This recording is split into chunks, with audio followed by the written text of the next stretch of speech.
"Please don't take it off," she said, palm cupped over the iron cuff at her wrist. The ring was black and cold, stamped with a coiled snake. She stood just inside the wire fence of sagebrush rim, dust on her cheeks, breath short like she'd outrun the devil and barely beat him to the gate. Sawyer Briggs eased his hand away from the latch knife he carried. "No one's touching it," he told her. "Not me, not anybody, not till the law sees it." The day was bright and bare, the kind of Arizona light that leaves no shadow big enough to hide a lie. He took in the torn hem, the rope marks, the fire in her eyes that hadn't gone out. "Name?" "Marisol Vega." Her voice was hoarse but steady.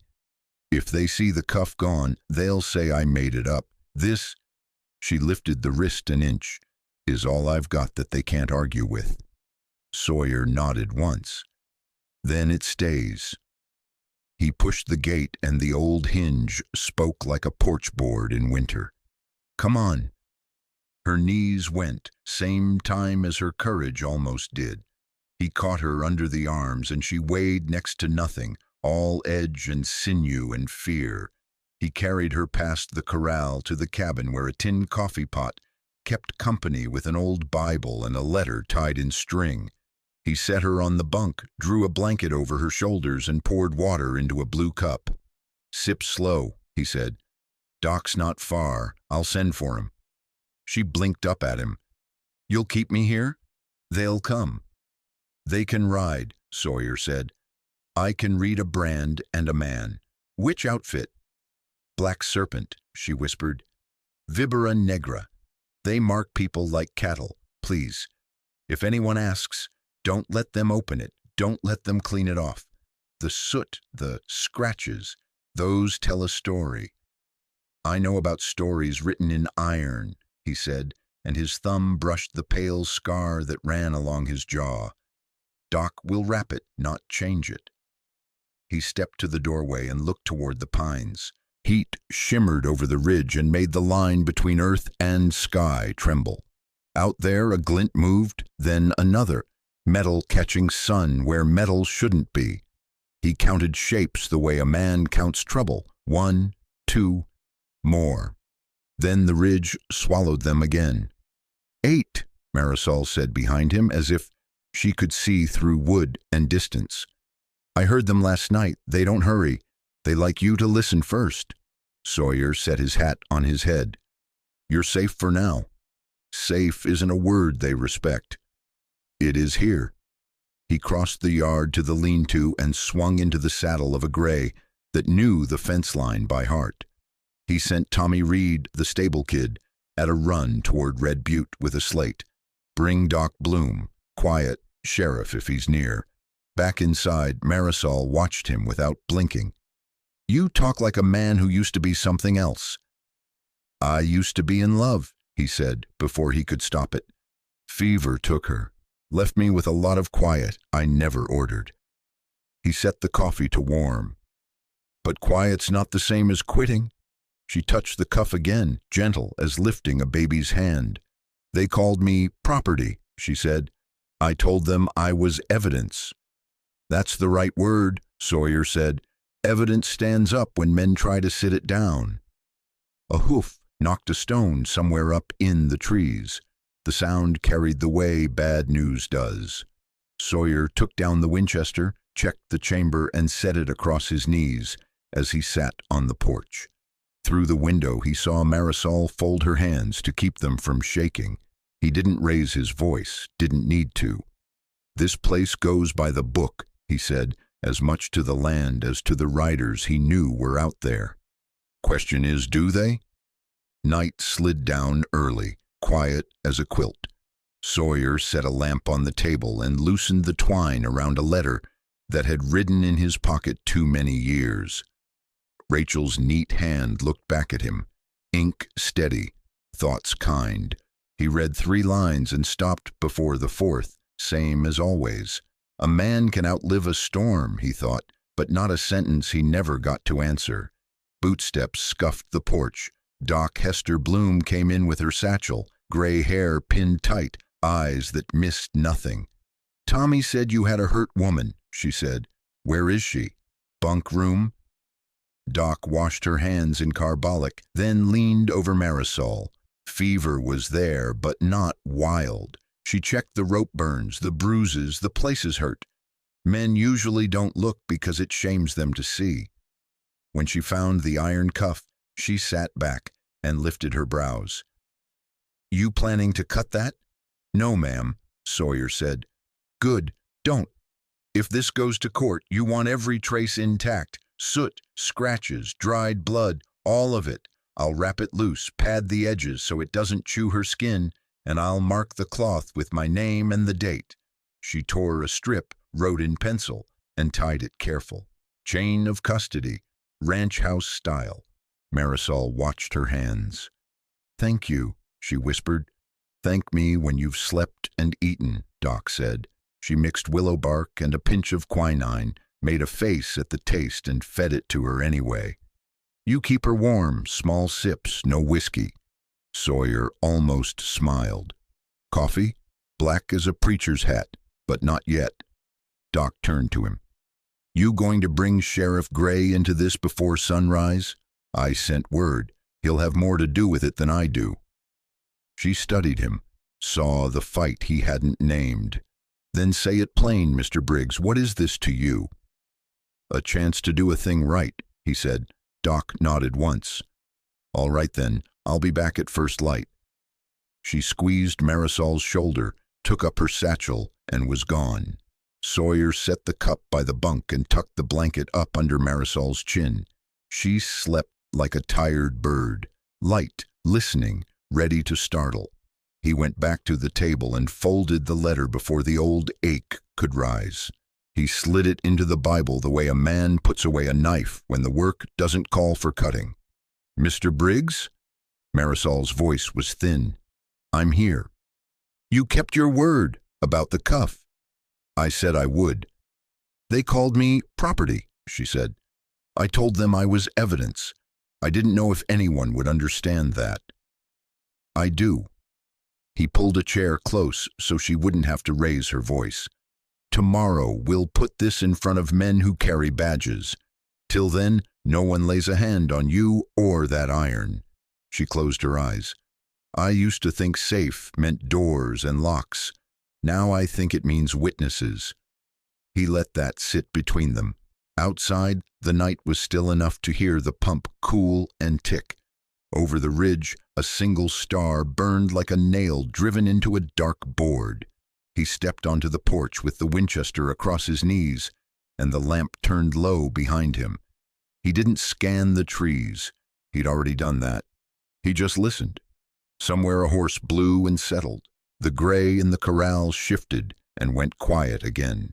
He thought of Rachel, of the letter, of words that never found a mouth to hear them. Then he thought of Marisol's cuff and the pencil marks Doc had left on the bandage. Small things, maybe, but they held. When he went back inside, Marisol was breathing even. He eased the chair against the door, laid the rifle within reach, and let his eyes close in a half-sleep that wasn't rest so much as readiness. Before the lamp guttered, he said it out loud, because sometimes a promise strengthens when a man gives it air. By the book, he told the room, all the way through. Morning laid a thin gold edge on the ridge. Doc Bloom was back at first light, checked Marisol's fever, touched the penciled date on the bandage, and nodded. Holding, she said. Don't change a thing. Miguel Ortega came an hour later, leather apron still dusted with filings. He set a small kit on the table. Files, a jeweler's loop, a strip of soft buckskin.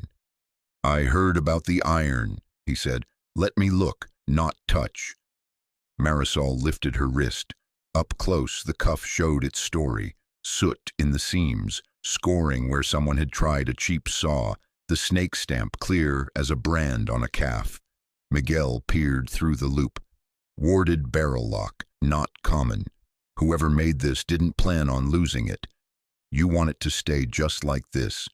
If a judge asks, that soot speaks louder than men. He wrapped the buckskin loose over Doc's bandage and tied it with a narrow thong. Then he wrote his name and the hour along the edge. There, less bite, no change. Marisol watched his hands. They lock it on the first day, she said. They say it means no one can claim you but them. At the yard, the foreman wears a little leather book in his vest. He writes everything, who comes in, who gets moved, who paid. He licks the pencil and taps it twice before he starts. Ink smears here. She touched her own vest by habit, left side. Sawyer met her eyes. You saw the book? When he bent over me, he thought I was asleep. I wasn't. She let the buckskin fall back over the iron. There are codes on the freight papers, too. Not words, marks, a curled S, a slash for the river crossing. If you know the marks, you can follow the line. Waybills, Sawyer said. Just dressed up mean. Doc poured a little broth into a tin cup. Drink, tell the rest slow. To Sawyer, she added, if Sheriff Gray doesn't come by noon, ride in. I want his signature on that bandage and Miguel's note. I'll bring him, Sawyer said. Marisol sipped, then went on. They run wagons like a relay. Border camp to river, river to the line shack near Dry Hollow. They don't keep anyone in one place long. Makes it hard for families to find them. But the book, if we get that book. She stopped, as if the thought itself weighed more than her bones. We'll let the law get it, Sawyer said. Our job is keep you standing till then. Miguel squared his tools. I can make a key, he said quietly, but I won't. Not till a marshal says so. A clean case is worth more than a quick fix. That's right, Sawyer said. Bootsteps pelted the yard. Tommy Reed slid in the doorway, breathless, hat in his hands. Mr. Briggs, behind the barn. Sawyer was moving before the boy finished. He circled the lean-to and knelt in the hard yard, where men think they leave no sign. 2 sets of prints, fresh, one light, one heavy. The heavy heel had a little star cut into the plate. The light one dragged the toe, a man favoring a bad knee. A stub of cigar lay in the shade of the water trough. The paper band was cheap, but someone had pressed a tiny stamp into the wrapper. A snake's head. Sawyer didn't pick it up. Tommy, stand where you are, he said. He walked a slow circle with his eyes, letting the trail draw itself. The tracks skirted the corral, paused under the bunk window, and slipped off toward the pines. Watching, counting, he went back inside. They came while we were talking, he told Doc. 2 of them. Didn't mean to break anything, just looking for nerve and numbers. Doc's mouth went flat. Then give them neither. Marisol's hands were steady now. 8 riders by sundown, she said. That's what they like, dramatic. Let them like it, Sawyer said.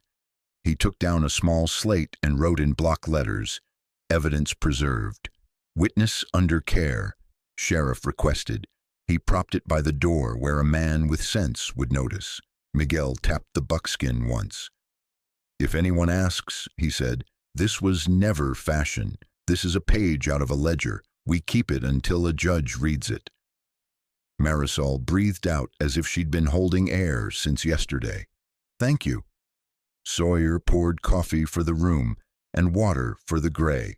He set the Winchester back in its place and checked the cartridges by touch. He was not in a hurry. Old hands no haste is how a case comes apart. Tommy, he said without looking up, saddle the roan. When Sheriff Gray shows, I want him to see those prints before noon takes them. Yes, sir. And Tommy, Sawyer added, tell Millie at the wire office to be ready. We'll need a clear line to Prescott. The boy grinned, not from humor but from belonging to a thing that mattered. I'll run, he said. Sawyer watched him go, then glanced at the cuff, the penciled names, the neat knot of Miguel's thong. Small marks, each one plain. Put together they looked like a road. He'd walk it all the way to a judge. They showed late morning, 3 riders easy in the saddle, hats low like they owned the sun. The one in the middle wore a smile that didn't reach his eyes. He flicked a cigar ash into Sawyer's yard like He was tipping a hat to bad manners. "Sawyer Briggs," he called. "Name's Santos Rivas. I speak for a man who don't waste breath." Sawyer stepped out on the porch, neither near nor far, Winchester leaning quiet in the corner behind him. "Then don't waste mine," he said. Rivas looked past Sawyer to the bunk window. He knew a sick room when he saw one. "You got something belongs to us." "No," Sawyer said. "I got someone, and she belongs to herself." Rivas laughed soft. "You sound like a preacher and a fool. Here's the shape of it. 3 days, 3 lousy days. Then we come and take what's ours. We don't knock, we don't ask." "Here's my shape," Sawyer said. "This outfit runs by the book. Sheriff Amos Gray has the next word. After him, a U.S. Marshal. You get your say in front of a judge with a hard face and a soft chair." Rivas rolled the cigar between thumb and finger. "Judge won't come this far for a girl with bad luck." "He will for a ledger and a lock," Sawyer answered, "and for men who think a person is freight." Rivas's smile thinned. "You think talking makes iron weaker?" He let the cigar fall, ground it with his heel, then reached into his vest and tossed a small circle of silver so it rang once on the path, a snake stamped dead center. "That's your calendar. When you see that, the clock's already running." Tommy Reed stood off to the side, jaw tight. Miguel Ortega came up from the forge with a hammer in his hand. He didn't remember picking up. Doc Bloom stood in the doorway behind Sawyer, arms folded, eyes like tacks. "Tell your boss," Sawyer said. "We keep evidence clean here, chain of custody, names, dates, the whole trail. If he wants to contest it, he can do it in Prescott with a bailiff looking bored." Rivas looked at Doc. "Lady doctor," he said, half a sneer, "you make tags, you make law." "I make records," Doc said. "Law reads them. Care to spell your name slow for my notes?" Rivas's eyes flicked again to the window. 3 days, he repeated, as if she hadn't spoken. "Sunup of the 4th, we burn the ridge. Barn first, then house. The girl rides with us either way. Might as well save everybody time." He wheeled his horse, the 2 hands with him, turning on the same rein. At the gate, he paused. "Sheriff Gray's a fair man," he said. "Fair men hate trouble. Don't make him pick a side he don't like." Sawyer watched them go until brush and distance took them. He didn't speak until their hoofbeats flattened into nothing. Then he picked up the silver ring with 2 fingers, set it on the table, and wrote beneath it on a scrap, "Threat delivered by Santos Rivas. 3 days. Barnhouse arson promised. Witnesses present, Ortega, Bloom, Reed." He signed, dated, and slid the paper under Doc's pencil. Doc added her name, neat as fence wire. Miguel printed his in-block letters. Tommy made an X and looked ashamed of it. Sawyer told him not to. "X marks truth, same as ink," he said. Marisol had come to the doorway, blanket around her shoulders, the buckskin tie still neat over the cuff. "That's how they do it," she said, voice low. "First the talk, then the circle. They ride in a crescent, count your windows, your doors, your habits. They'll want you to stand alone in the open so they can talk about odds." "Odds are for gamblers," Sawyer said. "We're not playing." He sent Tommy with a note to Millie Carver. "Prepare wire to Prescott. Need line to U.S. Marshal Ezra McKenna. Urgent." He told the boy to hand it to Millie herself and wait for a return slip. Miguel stacked 2 buckets by the pump and set a shovel against the trough. "If they test the barn," he said, "we choke it before it breathes." Doc checked the bandage and redated the outer cloth.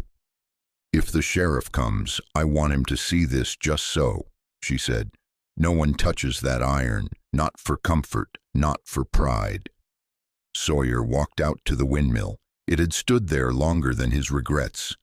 Turning when asked, still when told. He laid his knuckles to the upright, 1, 2, 3, and the sound went up the struts and out across the pasture, a hollow note like a bell in a small church. "What's that mean?" Marisol asked from the porch. "That a message went out," Sawyer said, "and that a message is coming back." She nodded, eyes dark but steady.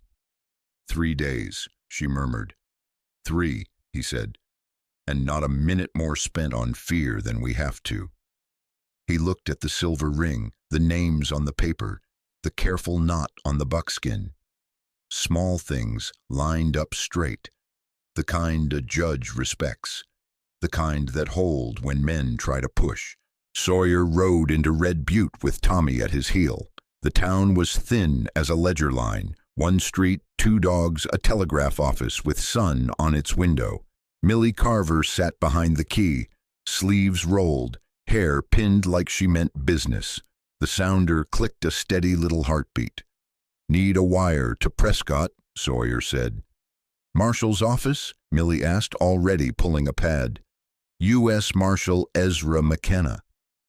He spoke slow, the way you speak when every word might be read in court. "Witness in protective custody at Sagebrush Rim. Black Serpent outfit active.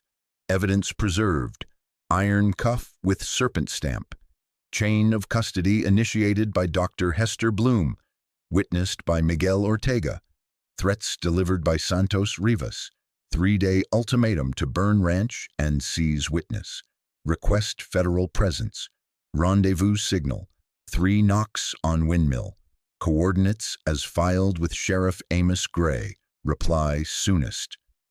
Millie shaped it into wire talk without losing the bones. The key rattled like seeds in a tin. She stamped the time and tore a copy. "I'll sit the line till I hear back," she said. "You want me to hold anything from loose ears?" "Hold all of it," Sawyer said. "When the answer comes, you send Tommy. He's fast." Tommy puffed up half an inch. Millie winked at him like they were partners in a grown-up secret. Sheriff Amos Gray came out of his office as Sawyer stepped back into the street. Gray was tall and thick through the shoulders, hat brimmed straight, eyes that weighed before they spoke. "Morning, Briggs," he said. "Heard you tickled the wire." "I did," Sawyer answered, "and I've got sign on my yard I'd like you to see before the sun scrubs it." Gray moved at once. They rode hard enough to keep noon from erasing what men had left. At the lean-to, Sawyer showed him the star-cut heel plate, the dragged toe, the cheap cigar with the snakehead stamped in paper. Gray didn't touch a thing. He leaned, looked, and pulled a small notebook. He drew the heel star quick, wrote the angle of the drag, noted location by steps from the trough. "All right," he said. "Who can swear they saw this just so?" "Me," Sawyer said. "Tommy Reed, Miguel Ortega. Doc Bloom's been here since first light." Gray nodded. "I'll need your marks on a sheet." Inside, Doc lifted the blanket just enough to show her penciled name and the date on the buckskin wrap. Miguel added his neat initials and the hour he tied it. Gray signed below them, long hand steady. "No one alters this dressing without me present," he said, "not even for comfort." Marisol watched them, eyes clear. "Sheriff," she said, "they have a book. The foreman writes every move. Vest pocket, left side. If you get that book, you get all of us." Gray's jaw set, not from anger, more like a man fitting a piece into place. "Then we'll put a judge's hand on it before the week grows old." He looked at Sawyer. "Between now and then, you don't give these fellows a vigilante inch. If they talk, you stay on your porch and answer in a voice the whole county can quote. If they shoot, you stop the gun, not the man. Understood?" "By the book," Sawyer said. Reverend Cole turned up at the gate about then, hat in his hands, coat clean as a promise. He didn't preach. He just said, "Lord, set truth down solid, and let that be the whole of it." The amen sounded like a door latch. They were stepping back into the yard when the gray from the corral tossed his head. Hoofbeats came light as a boy's laugh. Tommy shot in, slid off the pony before it stopped. "Miss Millie says answer came," he panted. waving a folded slip. From Prescott. Millie's hand was tidy on the paper. Marshal McKenna acknowledges receipt. Federal interest confirmed. Hold evidence secure. Maintain witness. Expect riders before dawn of third day. Keep signal. Gray read it twice and passed it to Doc, then to Miguel, then back to Sawyer. No cheering, no big words. The room let out a breath it hadn't known it held. Marisol closed her eyes just for a heartbeat. "Thank you," she said to no one and everyone. Gray tucked his notebook away. "All right," he said. "I'll file this wire as Exhibit A when the time comes. I'll ride the fence of town and keep the saloon boys from selling your business by the drink. If Rivas shows his teeth again, you don't count them, you write them down." He touched 2 fingers to his brim. "See you by sundown." After he left, Sawyer walked the length of the porch once, slow. He picked up the silver ring Rivas had thrown and dropped it into a tin marked "Threats," right beside the note with all their names. He tied the tin shut with twine and set it on the top shelf. "Why there?" Marisol asked.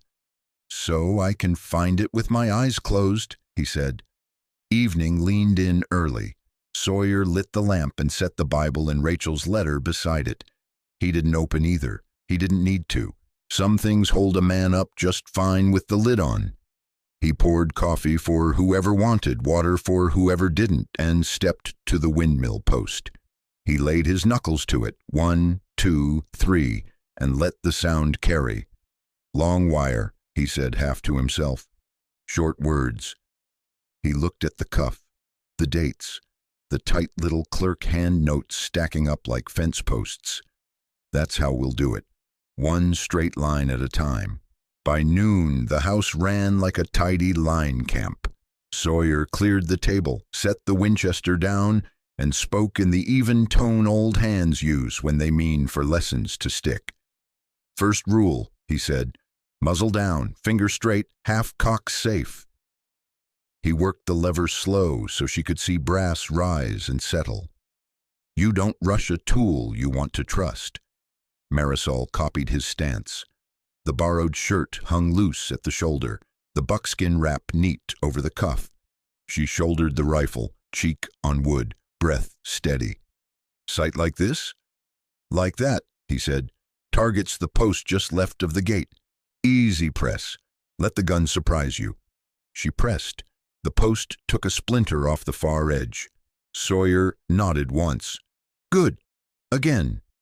3 cartridges later, her group walked into the center of the knot like it knew the way. He showed her how to top off the tube, how to check the carrier, how to close the hammer soft and safe. "Word you taught me," he said, setting the rifle aside. "Valor." She smiled a little. "Courage and dignidad, dignity." Her hand touched the iron lightly. "Both go in this case." They walked to the hand pump. The handle had started to chatter. "Leather cups dry," Sawyer said. He pulled the rod, oiled the seal, seated it back. "Try it." Marisol worked the handle. Water came smooth, clean.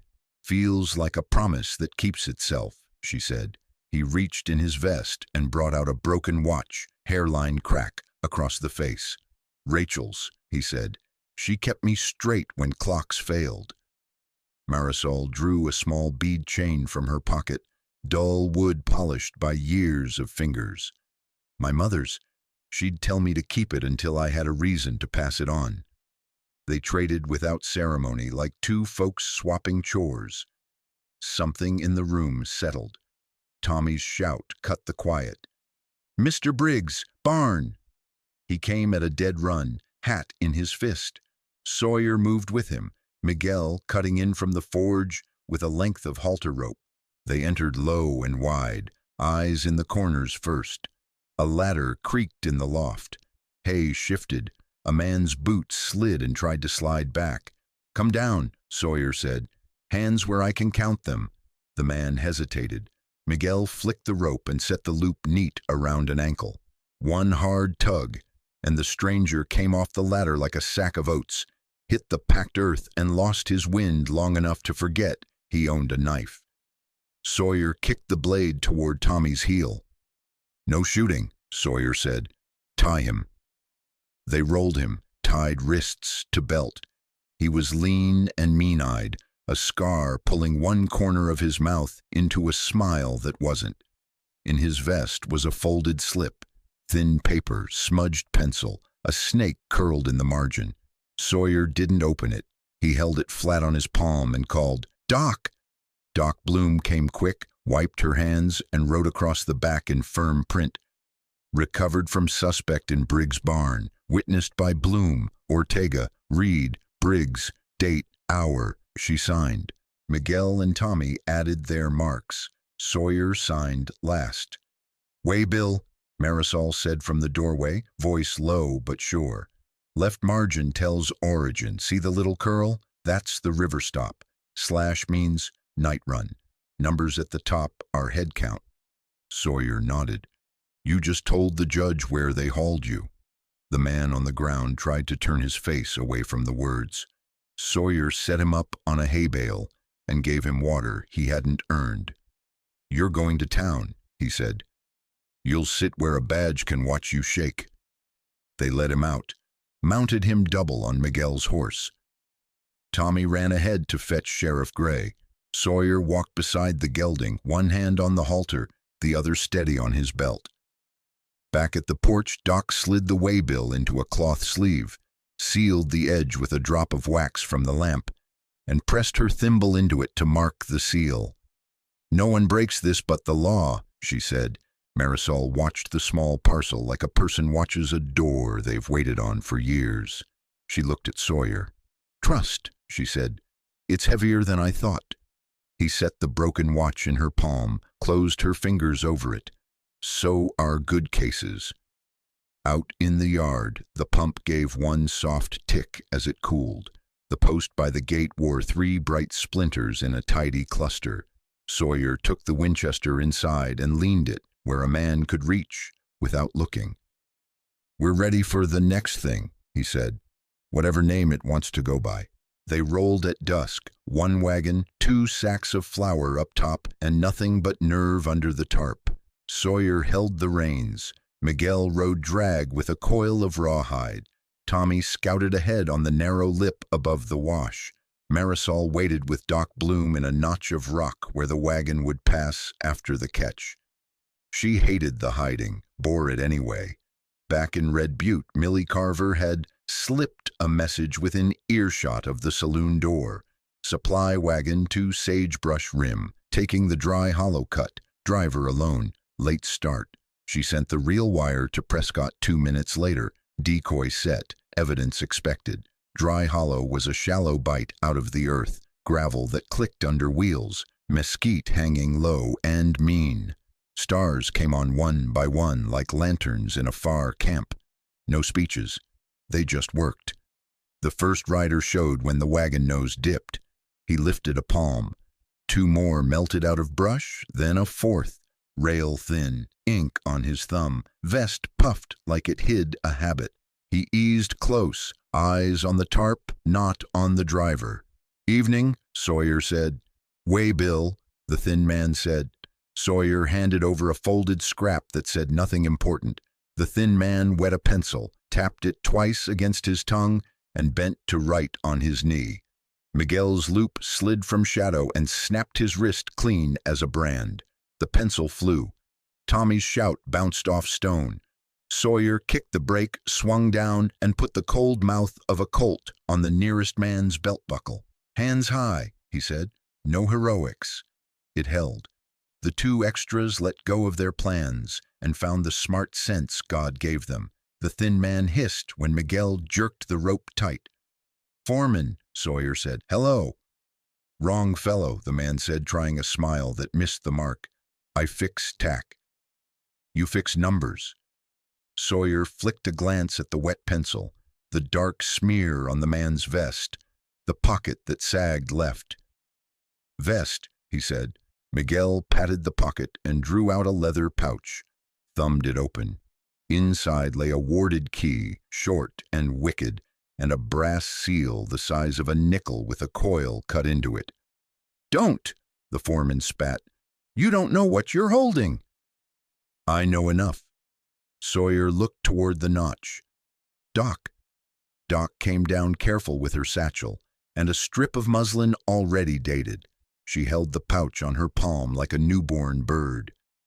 Recovered in field from suspect at Dry Hollow Wash, she said, writing the words as she spoke them. Witnessed by Bloom, Ortega, Reed, Briggs. She tied the muslin, sealed it with lamp wax from a tiny tin, pressed her thimble to mark the seal. Tommy found a stub of paper in the foreman's vest, half a waybill with the curled S and a night slash. He didn't look long. He passed it to Doc like it might break. She sleeved and sealed it too. From the notch, Marisol stepped out, slow, eyes on the key as if it were a live thing. That will open mine, she said. It will, Sawyer said. Then her voice failed. She gathered it back. Please, don't take it off. Sawyer nodded. Not yet. Not here. We do this clean. Relief lit her face and hurt him to see it. Doc touched Marisol's shoulder. In court, she said, with a judge watching. They trussed the foreman to the rear stake and walked the other two off with their hands laced on their heads. Miguel cut their cinches and dropped the stirrups so they wouldn't try bright ideas.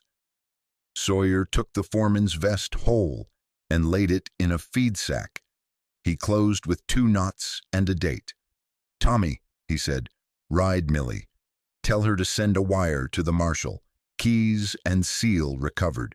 Foreman in custody. 2 riders disarmed and released on their own names. Sheriff Gray to be notified for transfer.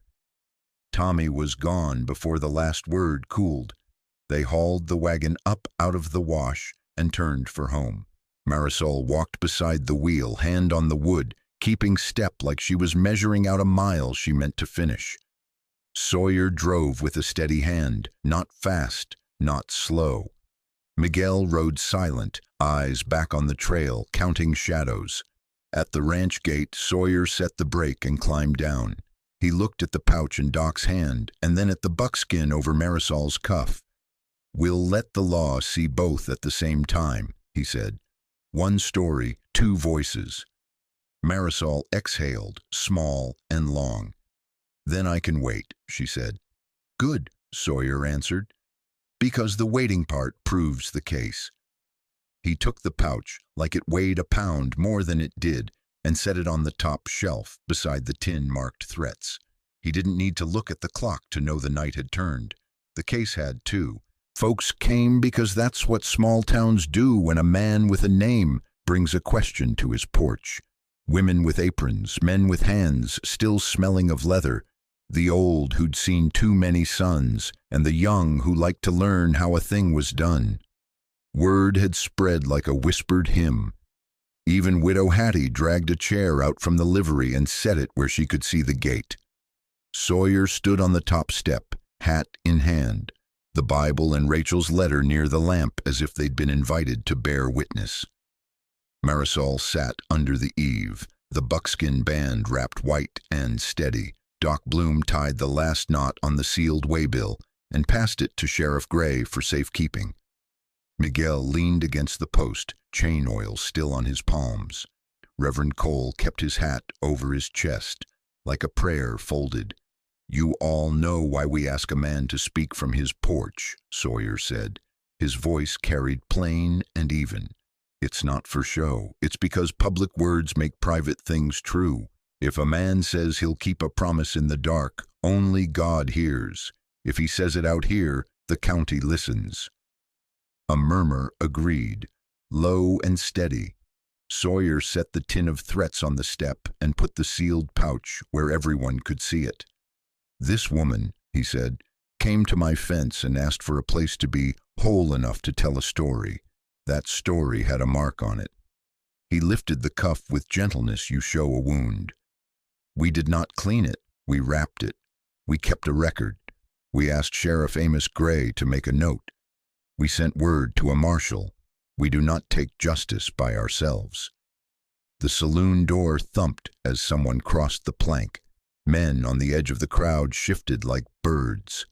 From the far side of town, a cough rolled across the dust, an audience making room for the law. A shadow eased from under the trees. Santos Rivas walked in as if he had all the right to pace a porch.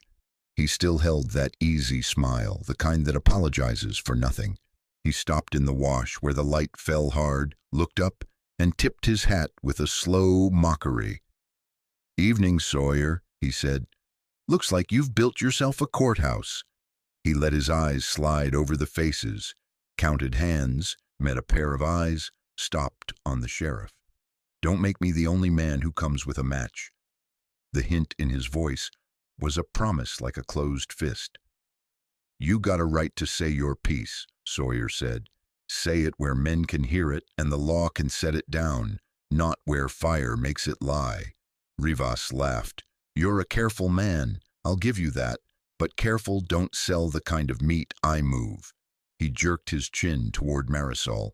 "We come for her on the 4th and we won't be asking." Sheriff Gray stepped off the porch then, slow as a judge, his notebook in hand. "You made threats on this man's property," he said to Rivas. "I called your number in. That's a record. If you mean to burn things and take people, you'll answer to ink and seat in Prescott, not to a rumor." Rivas's face tightened enough to show him without his smile. "Prescott's far," he said. "A man can change hands 3 times before a judge gets warm." "Then you'll find a judge ready for a trail," Gray said. "If you try a thing illegal on my patch, you'll find more than one man who remembers names." A figure at the edge of the crowd barked a laugh that had no humor in it. Rivas's hand went briefly to his hip, then stopped. He looked like a man deciding whether to keep a story or to throw it away. For a heartbeat, the porch was a place where men measured one another by the weight of their words. He shrugged and spat, then walked to his horse as if nothing more had happened. Just as he swung up, something slipped from his vest, small, dark leather, and hit the dust with a soft thud. The thing rolled once and lay on its face, an old ledger, the corner frayed, the cover marked with a dull stain. For a second, no one moved. Then Tommy Reed edged forward and picked it up. Doc Bloom's hand went white on the handle of her bag as she turned the book to the lamp. The cover was cracked. The first page had a hand that wrote names like a ledger king. The crowd held its breath like a jury. Rivas didn't look back. He rode off at a pace that meant business but not madness, leaving a dust line and a promise.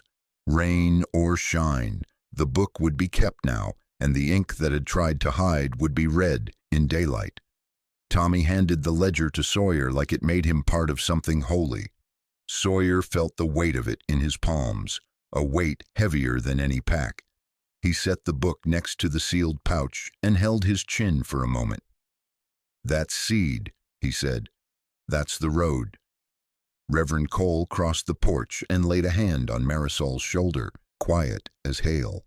"Let's not make heroes," he said. "Let's make witnesses." They took the ledger inside and laid it on the table. The lamp threw a small, honest light across the pages. Someone murmured a prayer. Outside, the town settled like a hand closing. Inside, the porch had become a place where law could start its work, in public and plain. When the crowd thinned, Sawyer sat by the table and opened the ledger just far enough to see the first line. He read a name and then another, and the room measured itself against what those 2 names meant. He closed the book and left it sealed like a promise to be kept. They slept that night with the door latched and the porch light left on. The tin of threats sat between the Bible and the lamp, and the windmill's post bore the 3 small fresh splinters where his knuckles had tapped them earlier. Outside, the ridge was a dark backbone against the stars. Inside, the house held men and women who had decided to answer a bad trade with nothing but their truth. Dawn came thin and honest, the kind of light that makes a man tell the truth whether he means to or not. Sawyer stepped onto the porch with the Winchester down and safe. Marisol stood behind him under the eave, the buckskin wrap neat over the iron cuff. Doc Bloom, Miguel, and Tommy were set where they belonged. Sheriff Gray waited at the corner of the house, hat brim level, pencil in his pocket like a short oath. Hoofbeats stitched the ridge. 8 riders slid into view and shaped themselves into a half-moon around the yard. No hurry, no talk. In the center, a man in a dark coat and pale gloves sat easy. Aurelio Valdez, the sort of calm that isn't peace. Valdez looked the place over like he was reading a bill of sale. "Senor Briggs," he said, "you keep something of mine." Sawyer didn't change stance. "You're wrong on 2 counts, he said. "First, I don't keep things that belong to other men. Second, a person doesn't belong." Valdez's smile had polish and no warmth. "You live far from court, far from men who wear black coats and speak slow. My men ride closer." "Court rides too," Sawyer said. "Sometimes it comes on a wire." Rivas eased his horse 2 steps forward, eyes on the bunk window. 3 days, he reminded, as if time would lean his way if he said it out loud. "Clock's near out." Sheriff Gray moved just enough to be seen. "You deliver threats, Mr. Rivas, and I set them down. Do it again and I'll add today's page to yesterday's." Valdez's gaze cut to Gray. "Sheriff," he said, courteous as silver, "we do not quarrel with you. We quarrel with this man who hides stolen property." Marisol took 1 step forward and let the light find her face. "I'm not a bail," she said. "I'm a witness." A polite laugh ran along the half-moon and died of its own courage. Valdez's gloves opened and closed like quiet words. "Senor Briggs, you set yourself against trade. That makes you poor. It makes you dead." "Trade is beans and salt," Sawyer said, "not people." Valdez nodded once, as if a point had been scored on a long board he kept in his head. He pointed with 1 glove toward Marisol. "Bring her," he told Rivas. Sawyer never raised his voice. "Before you step toward her, look close at what stands between. You're not counting guns. You're counting law. Sheriff's signature on the wrap, doctor's mark, blacksmith's note, telegrapher's wire on file, ledger fragment under seal." He tipped his head toward the table visible through the open door. "You brought a storm to a house that keeps receipts." Valdez's eyes shifted. He'd heard ledger. "Fragment," he repeated softly. "Pages torn, names enough," Sawyer said. "Not the big book yet. But a judge won't need a library to hear what this iron says." He touched the buckskin with the back of his fingers, careful as a man testing heat. Marisol's breath caught and steadied. She looked up at him. "Please, don't take it off," she whispered, the old plea now pointed at the day ahead. "Not until a gavel says so," Sawyer answered. Valdez's patience thinned. He lifted his hand shoulder high, palm out. 8 hands shadowed the motion. Leather creaked. You could hear men choose their next lives. Sheriff Gray spoke before steel came free. "If you fire on this porch, you fire on me," he said. "And I write the names and I swear them later. Think hard what that buys you." Rivas's mouth pulled in that near smile of his. "Odds, Sheriff," he said. "1 house, 8 riders." "Odds are for poker," Gray said. "I'm holding paper." Miguel shifted his weight and set his boot on the bottom step. He didn't say a word. Tommy's hands were still, but his eyes were bright and fixed. Doc held herself like a post in a fence line, plain, strong, and not made to move. Valdez gave a small, impatient sigh, the kind of sound a banker makes when ink blots. He raised his hand higher. Sawyer let the porch take his weight. "Last chance to do this right," he said. "Walk away. Meet us in Prescott. Read your names into the record and see what mercy looks like with a seal on it." "Mercy," Valdez said, as if tasting a foreign spice. He looked at Marisol again, not unkind, only sure. "There is none in my book. Then your book is short, Sawyer said. The gloved hand chopped down. Hammers clicked like crickets starting up after a long heat. A single prayer in Spanish threaded the air from Marisol's lips and was gone. Sawyer's thumb eased his hammer to full, his gaze steady, the rifle still at rest against the jamb. From the tree line beyond the wash, another sound rose. Distant hoofs in good order, iron ringing neat as a drill team, coming fast enough to be felt underfoot. Rivas's head turned a fraction. Valdez's jaw set. Sheriff Gray's pencil lifted, ready to add a new line. Sawyer did not smile. He didn't look away from Valdez. He said 4 words for the riders who might or might not be what the wire promised. "Count careful, Mr. Valdez." The sound came in rows, horses in order, not a mob. A column broke from the trees, 7 men in plain coats, rifles already at the notch. The lead rider raised a hand and showed a bright star on his breast. "U.S. Marshal," he called. "Ezra McKenna, lay down your guns. This is federal jurisdiction." Valdez kept his seat, chin tipped like a man tasting dust he hadn't ordered. Rivas slid an eye along the half-moon, gauging nerve. One of the saddle hands twitched for his iron. Sheriff Gray saw the move and said, calm as a ledger line, "Don't." The hand moved anyway. Gray's Colt cracked once and shaved the spur off the fellow's boot. Sawyer's Winchester spoke in the same breath and took the hammer off another man's pistol. 2 carbines on the marshal's line answered by chewing splinters from Rivas's stirrup leather. No one fired to kill, they fired to stop. McKenna kept talking, voice flat and sure. "Drop them, hands high, we'll take statements." Any man who reaches twice reaches for a grave. 2 saddles emptied slow. A third rider let his gun down like it had grown heavy. Rivas showed his teeth and backed his horse a step. Valdez used the small hush like a door. He spurred through a gap on the far end, light and fast. Sawyer had him clean in the bead for 1 cold second. He held his fire, house behind, witness on the porch, law in front. "Let him run," Gray said under his breath. "We'll take him on paper and trail." The shooting ended the way good men end a bad argument, without speeches.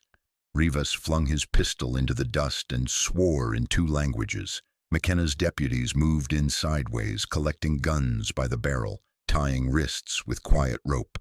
Miguel nudged a carbine away from a boot and set his heel on it until a deputy picked it up. On the ground near the gate, the yard foreman from Dry Hollow hunched over, one sleeve red at the bicep, breath pinched. His vest bulged wrong on the left, the pocket sagging like it had swallowed a little book. Doc Bloom knelt, cut the shirt, packed the wound, and never touched the vest. She spoke without looking up. "Sheriff, I want your name on this bandage. Marshal, yours too. We won't open anything on him but air." Gray signed the outer cloth. McKenna printed the hour, then stepped back. "We got your wire, Briggs," he said, eyes running once across the porch. Cuff wrap, sealed pouch, tin marked in a tidy hand. "And we heard your 3 knocks on the windmill coming up the bench." Sawyer gave 1 nod. "We kept what we could straight." "You kept it better than straight." McKenna's gaze touched Marisol and did not pry. "Miss, you're under federal protection now. You don't owe me your story today. You owe it to a judge soon." Marisol's answer was a small yes a man could respect. Rivas tried a last bluff. "Marshal, you're out of your river. This is cattle country. Men settle things here the old way." McKenna didn't bother with anger. "The old way made too many widows," he said. "Stand still." He read rights like a grocery list. Deputies walked 2 prisoners to the shade and set them down with canteens. Miguel handed over the seal and key he'd helped bag at Dry Hollow. McKenna checked the muslin, the wax, the thimble mark, and signed the edge. "Chain holds," he said. Sheriff Gray looked to Sawyer. We'll move the wounded to town. We'll leave 2 badges here till sundown. No one touches that vest pocket till we're in a room with 4 walls and a witness. Marisol's eyes went to the bulge once, then away, like a person passing a door they know is theirs but isn't ready yet. McKenna swung to his men. Valdez heads for Box Canyon if he's the kind I read. We'll make a wide arc and meet him where the rock narrows. Not today. He turned back to Sawyer. You did right not to take that shot. There's a kind of killing that ruins a case even when it's clean. Didn't want to win wrong, Sawyer said. Good, McKenna answered. We win right or we don't bother. They cleared the yard in a workman's silence. Shells kicked aside, horses caught and handed over, names written in a neat hand. When the last rifle was tied to a deputy's saddle, McKenna touched 2 fingers to his brim toward the porch. Hold your line, Mr. Briggs, he said. Next part's paperwork. The half-moon broke, not with panic, but with the slack of men who'd met something they couldn't outstare. Valdez was gone toward the rough country. Rivas rode between 2 deputies, jaw set over words he couldn't spend here. Sawyer picked up a dropped cartridge and set it on the table beside the sealed pouch, the ledger fragment, and the tin. The house didn't feel bigger, it felt anchored. Sheriff Gray checked his watch. We'll be back after noon, he said. Don't change a thing. Sawyer looked at the buckskin wrap on Marisol's wrist, the pencil dates, the tight knots that kept more than cloth together. We won't, he said, not till a gavel says so. They chose Widow Hattie's front parlor for the opening. 4 walls, 1 window, 3 straight chairs, and a table that had held better suppers. Sheriff Gray locked the door. Marshal McKenna set his hat on the sill. Doc Bloom laid out her pencil and the muslin she'd sealed in the yard. Miguel stood back with his hands clean. Sawyer took the corner, quiet as a fence post. Marisol folded her fingers over the buckskin on her wrist and kept her chin level. The record will show, Gray said, notebook open. We are unsealing property removed from the vest of an adult male, foreman out of Dry Hollow Wash, present under guard. Witnesses, Gray, McKenna, Bloom, Ortega, Briggs, Vega. Time, he read his watch, 2:15. Doc cut the muslin seal she'd made from her own lamp wax, thimble mark plain as daylight. McKenna nodded once. Proceed. Doc worked the vest pocket with a nurse's patience. A small leather book slid out, sweat dark at the edges, the hinge soft from use. She set it center table like something that could bite. Next came the short warded key and the brass seal with the coiled snake. She listed each item aloud as she laid it down. Gray wrote. Miss Vega, McKenna said, not unkind. You don't have to touch a thing, but if you can say what we're looking at, say it clear. Marisol stepped forward a half pace. That's their ledger, she said. Foreman licks his pencil, taps twice, writes names, head count, the mark for the river, curled S, and the slash for night runs. Payments in initials, X beside the ones who couldn't stand steady. He keeps it left side so he can cover it with his arm when someone cries out. Her eyes didn't waver. Open it. Doc opened the book with 2 fingers, as if it might explode into lies. Names marched down the page in a hand that didn't hurry. Dates, tallies, marks. McKenna leaned in. That enough for warrants, Sheriff. That's enough to bend a judge's pen, Gray said. Doc turned a page. There were entries for border camps, for the river ferry, for the line shack at Dry Hollow, curled S, clean as a brand. Midway down, a page sat a name that pulled the room tight. A. Valdez, advance. The brass seal matched the embossed coil stamped by totals. Miguel let out a breath through his nose. Sawyer's jaw set, not for anger, more like a man feeling a load settle true on a wagon. Record time, Gray said. He read the line aloud, wrote it again in his book, then had McKenna copy his copy onto a federal sheet. Doc signed both. Miguel printed his name. Sawyer signed last with a hand that didn't shake. Marisol didn't sign. She placed her palm on the margin without touching ink and said, "I saw this hand right." "Good," McKenna said softly. "That's better than loud talk."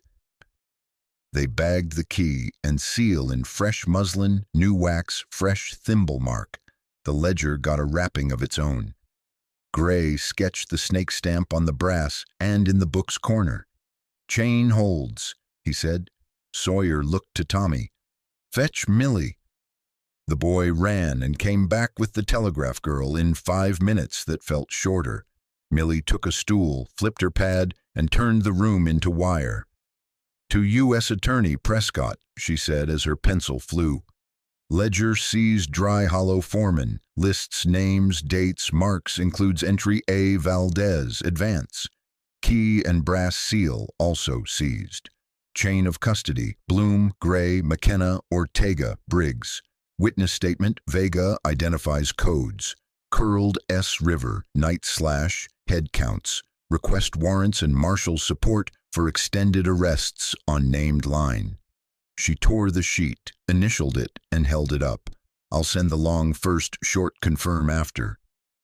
"Make a carbon for sheriff's file," Doc said. Millie smiled. "Already smudged on the back of my hand. Count it a copy." Reverend Cole stood by the window where the light found the dust. He didn't sermon. He just said, "Loosen the bonds of wickedness," and the room answered with the sort of silence that does work. Marisol looked from the wrapped ledger to the cuff on her wrist. The old plea rose softer now, made of duty more than fear. "Please don't take it off."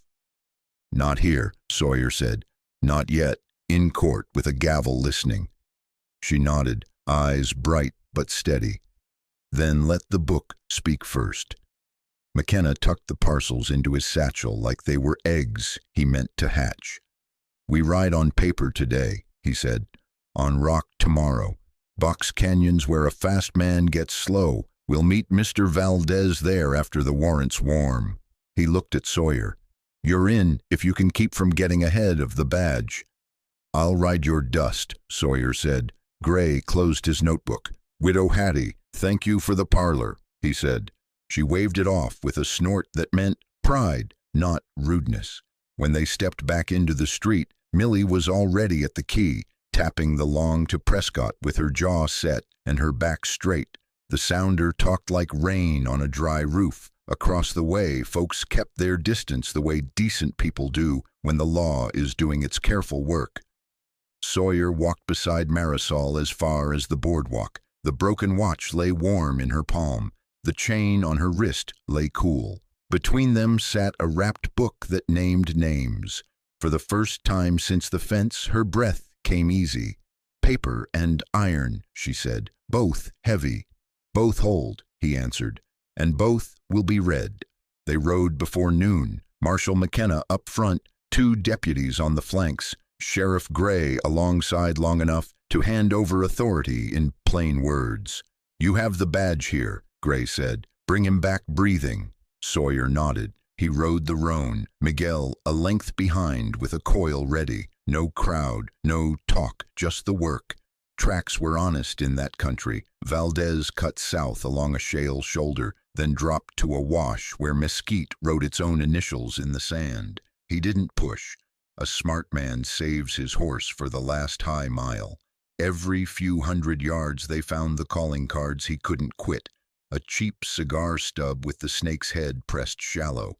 A gloved print deep and neat where he'd posted a moment to listen. McKenna split the line at the old survey cairn.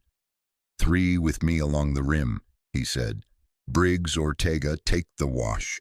We pinch him where the rock narrows." He pointed his chin at the map in his head. "Box Canyon's a funnel. Let him pour himself in." They moved quiet. Shade lay cool at the canyon mouth, the walls drawing together until the sky made a blue ribbon overhead. You could feel the place choose sides. Miguel rode light, rope open in his left palm. Sawyer unsnapped the thong on his Colt and kept the Winchester across his thighs. Hammer down, mind steady. He thought of a buckskin wrap and penciled names, not of shooting. A horse blew once ahead, quick and clipped. Valdez slid into view round a dogleg, coat dusty now, gloves still pale as bones. He saw them and measured the gap the way a banker measures risk. Fast, he reached, not for his gun, but to lift his horse into the turn that would take him past. "Hold," McKenna called from above, voice dropping straight down like a plumb line. Valdez put his spurs in anyway. The gelding jumped, found the choke point, and met what they'd set there at dawn. A drag of green cedar and a snubbed wagon tongue wedged shoulder high in the narrows. Not a wall, just enough to steal speed and thought. The horse checked hard, hocks deep. Valdez lifted to clear it. Miguel's loop hissed and settled on the bridle cheek. He hauled left and down, not cruel, just certain. Sawyer fired once, low, a dust kick by Valdez's off four to turn him, not break him. The gelding came around chest to rock and quit. McKenna's men stepped out on the shelf above, rifles at half, muzzles aimed where a man thinks with his hands. "No heroics," McKenna said. "Hands where I can count them." Valdez's eyes tracked the angles, saw there wasn't one. He let the reins go. His gloves lifted slow. The calm on him wasn't gone. It had just learned the room. "You will make a parade," he said without heat. "We'll make a record," McKenna answered. "Aurelio Valdez, you're under arrest on federal charges, kidnapping, transport for bondage, conspiracy. You have the right to keep shut. You have the right to a lawyer. Use both if you're as clever as you think." A deputy stepped in and took Valdez's sidearm with 2 fingers like it was hot. Another clipped cuffs. Not the iron kind that mark a soul, the county kind that mark a day's work. Miguel slipped his rope free and backed his gelding. Sawyer holstered without looking, breath even. He felt nothing he'd later have to drown. "Check him," Gray said, having eased down the canyon side as neat as a cat on a fence. "Pockets first, then vest, then boots. Say what you find as you find it." They did it like a drill. From the inner vest, a rolled packet of bank drafts with initials that matched ledger marks. Doc Bloom, who'd ridden in with the rear guard, slid them into muslin, wrote the line.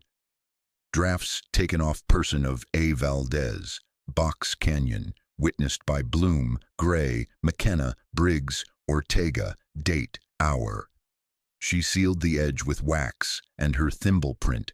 From the coat skirt, a longer key, same warded bite as the short one, brass bright where thumb had polished it. From the breast pocket, a small copper die, coil and letters cut backward, the tool that made the crate marks they'd been chasing. "Master key, main seal," Miguel said softly. McKenna glanced to Sawyer. "That fill your road map?" "It closes the loop," Sawyer said. Valdez watched with a professional's interest, as if they'd finally come up to his standard. "You will hang paper," he said. "Paper tiers." Doc set the parcels down one by one, wrote on each, then put them in McKenna's satchel as if she were shelving hymnals. "Some paper doesn't," she said. They turned the string toward Red Butte, Valdez between 2 riders, the canyon behind them holding nothing but their dust and the cedar drag they'd leave for the next rain to carry off. From the rim, McKenna's other 3 fell in tidy. No one crowed. Men rode like they were bringing a stubborn fact to a place made for hearing it. Halfway home, they stopped under a scrap of cottonwood. Sawyer took canteens down the line and gave Valdez a drink like any other man. Valdez met his eyes over the rim. Not grateful, not sour. "You think you win," he said. "We think the book speaks louder than your glove," Sawyer said. Valdez's smile was small and real for the first time. "We will see if your judge reads as well as you do." "We will," Sawyer said. He looked east where town sat low and square, where a telegraph key would be talking already, where a woman waited with iron on her wrist and light under her chin. "And we'll let him speak first. They held court in the meeting hall, plank floor swept, flag hung square, stove cold though the day was warm. Folks filled the benches 2 at a time. Sheriff Gray stood left of the table, Marshal McKenna right. Valdez sat between 2 deputies, tidy as a banker, wrists chained county style. Rivas stared at the floor like it owed him money. Judge Alton Pierce rode circuit and looked it, lean, coat plain, eyes that had sent men home and some men farther. He rapped the gavel once. The sound carried like a nail set true. "Territorial hearing," he said. "We will proceed by the book." Gray laid the parcels out in order, the sealed ledger, the muslin packet with the warded keys and brass seal, the waybill from the barn, the copper die, the bank drafts from Box Canyon. Doc Bloom read each label into the record, thimble mark and all. Millie Carver sat at a side table to copy the wire chain, a clerk with ink on her hand and steel in her spine. "Witness Vega," McKenna said. Marisol stood. Sheriff Gray swore her in with a hand on the Bible that had sat on Sawyer's table many nights. Her voice was low but traveled. "They called it Vibera Negra," she said. "They kept a ledger, left vest pocket. Curled S means river. Slash means night run. Head counts here." She pointed without touching the page. "The man who wrote this licked his pencil and tapped it twice. That's his habit. I watched him do it." Doc opened to the entry Gray had marked. The judge adjusted his spectacles. A line sat there like a snake in dry grass. A. Valdez, advance. The brass seal matched the coil stamped by totals. The room held its breath. The judge did not. "Sheriff," Pierce said, "you see that name?" "I do, Your Honor." "Marshal?" "I see it, and I have it copied on a federal sheet." "Good." Miguel testified next in a few words, how he'd inspected the iron cuff and wrapped it without change, how he'd recovered the short key and brass seal at Dry Hollow, how he'd helped snub the cedar drag in Box Canyon. Tommy told what he'd seen in the barn and on the yard, prints and a cigar band with a snakehead pressed cheap. Widow Hattie, neat as ever, lifted her chin and said she'd watched strange wagons, slipped to her livery after midnight and out again before dawn, canvas tight and men quiet. Rivas tried a laugh. It died in his throat when the judge looked his way. McKenna set the copper die on the table, letters backward, coil clean. "This stamps the crate marks that match the ledger codes," he said. "We took it off Valdez's coat." Valdez smiled without heat. "Tools travel," he said. "True," Judge Pierce answered, "but a tool in the pocket of a man whose name is buying the work reads different than a tool on a shelf." He tapped the die with the pencil. "Motion granted for extended warrants. Marshal, you'll carry them to the proper doors." The judge turned to Marisol. His tone softened one notch. "Miss Vega, that iron on your wrist, did anyone force you to keep it on these past days?" "No, sir. I asked. It kept my story from being called a lie." He nodded. "Clerk will note, witness maintained evidentiary restraint by choice, under care of physician and sheriff." He looked to Gray. "By order of this court, remove the cuff in open session and tag it as People's Exhibit A." Miguel stepped forward with the master key. He didn't rush. He set the teeth, turned once. The ward bit, then yielded with a small, tired sigh. The iron fell open like a mouth that had said enough. Sheriff Gray slipped a string tag through one hinge and wrote in a neat hand, "Removed in court by order of Judge Alton Pierce. Witness Vega, date, hour, signed Gray, Bloom, McKenna." He held it up so the room could see it plain, then laid it in a tray beside the ledger. Marisol touched the bare skin where the weight had been and closed her eyes. Not a show, just a breath that had waited too long. Sawyer looked down at his hands so he wouldn't crowd the moment. When he lifted his gaze, she was watching him with something like daylight under her chin. Judge Pierce rapped the gavel again.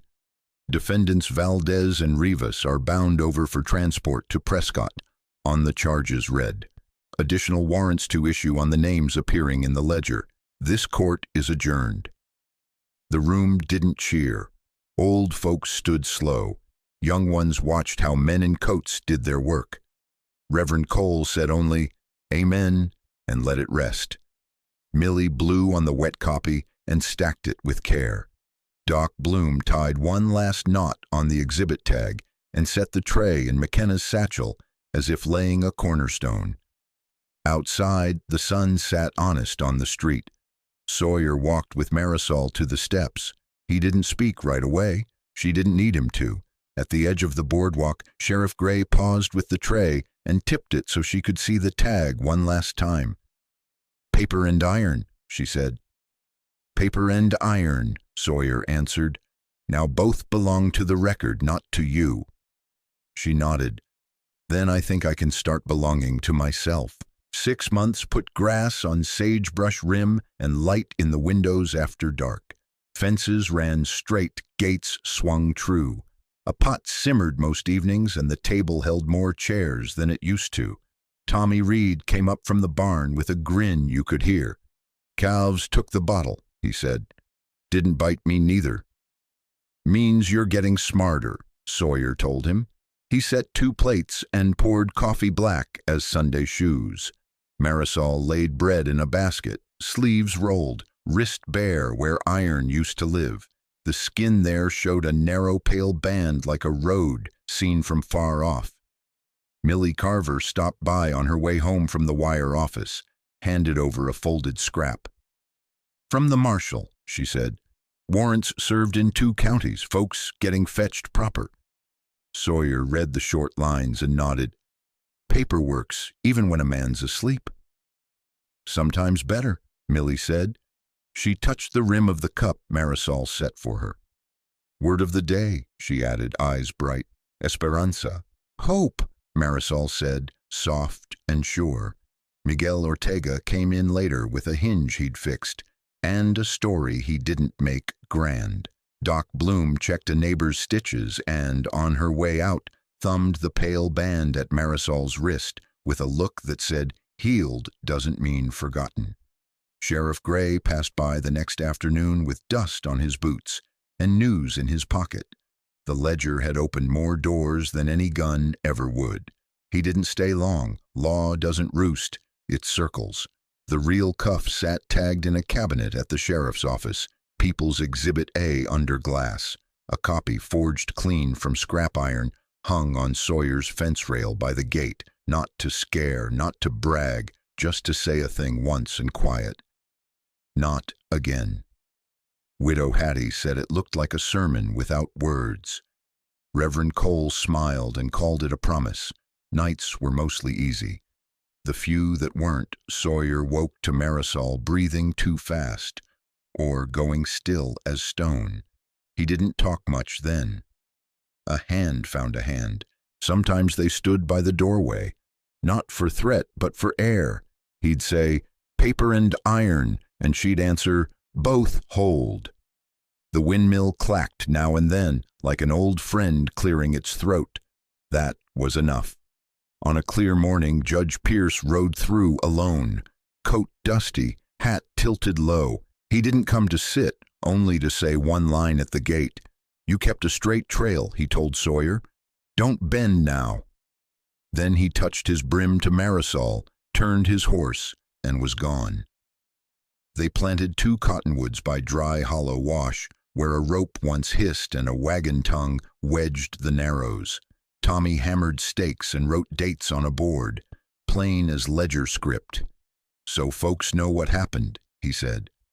"Good," Sawyer told him. "Truth likes daylight."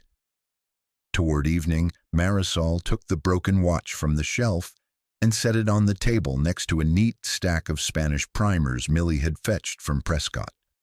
"Time doesn't run backward," she said, "but it can run better." Sawyer opened the drawer where Rachel's letter lay. He didn't read it. He set it beside the watch and closed the drawer again. "Careful, not sad." "Bridges, not anchors," he said. They ate with the door open. Lamps made small circles that reached the porch. Coyotes talked a county over. The sky went the color of a worn penny, then cooled to blue steel and pinpricks of fire. "House sounds different," Marisol said. "Open houses do," Sawyer answered. He set his knuckles against the windmill post. "Not the old 3 knocks, just one. Habit, greeting, nothing more.